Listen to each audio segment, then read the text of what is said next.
नमस्कार दोस्तों। मेरी कहानी का नाम है संस्कारों वाला राजा बेटा। बहुत समय पहले की बात है।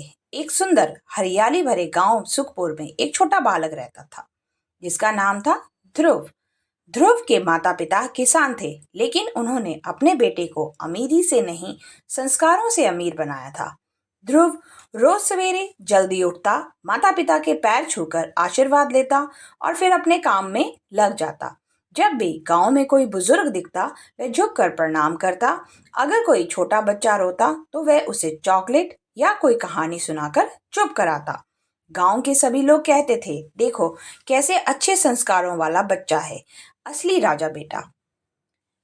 एक दिन गांव में बड़ी हलचल मच गई। खबर आई कि पास के राज्य के राजा के मंत्री गांव में दौरा करने के लिए आ रहे हैं।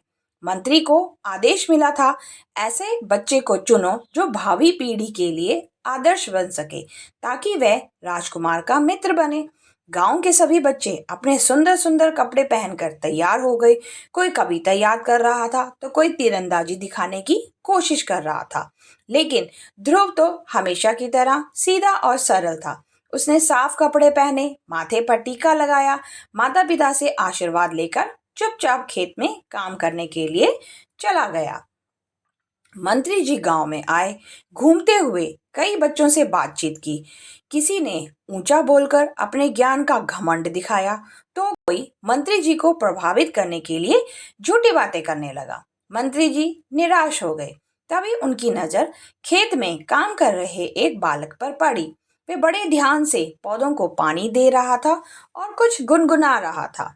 मंत्री जी उस बालक के पास गए और जाकर पूछा, बेटा तुम्हारा क्या नाम है? ध्रुव ने हाथ जोड़कर नम्रता से कहा, मेरा नाम ध्रुव है श्रीमान, मैं आपकी क्या मदद कर सकता हूँ? मंत्री जी मुस्कुरा दिए। उन्होंने आगे पूछा, बड़े होकर तुम क्या बनना चाहते हो? ध्रुव ने सिर झुकाकर जवाब दिया, बड़ा बनकर मैं ऐसा इंसान बनना चाहता हूँ जो सबकी सेवा करे और किसी को दुखी ना करे। मंत्री जी ध्रुव के सीधेपन और गहराई से प्रभावित हो गए। उन्होंने सोचा, यही तो असली राजा बेटा है। मंत्री जी ने ध्रुव के माता पिता से अनुमति मांगी कि वे ध्रुव को राजमहल ले जाएं। राजा ने भी ध्रुव से मिलकर कहा, बेटा आज के समय में ऐसा सच्चा और संस्कारी मित्र मिलना बहुत कठिन है। मैं चाहता हूँ कि तुम मेरे बेटे के साथ रहो और उसे भी अपने जैसे अच्छे संस्कार सिखाओ। ध्रुव ने बड़ी विनम्रता से बोला, महाराज यदि मेरा आचरण दूसरों के लिए अच्छा उदाहरण बन सकता है तो यह मेरे लिए सबसे बड़ा सम्मान होगा। राजमहल में ध्रुव की सरलता, दया और सच्चाई से हर कोई प्रसन्न हो गया। यहाँ तक कि राजकुमार भी उसके दोस्त बन गए और धीरे धीरे ध्रुव के अच्छे गुण सीखने लगे। इस कहानी से हमें यह शिक्षा मिलती है कि सच्चे संस्कार अमीरी से बढ़कर होते हैं। अच्छा व्यवहारी इंसान को सच्चा राजा बनाता है और नेक इंसान बनाता है।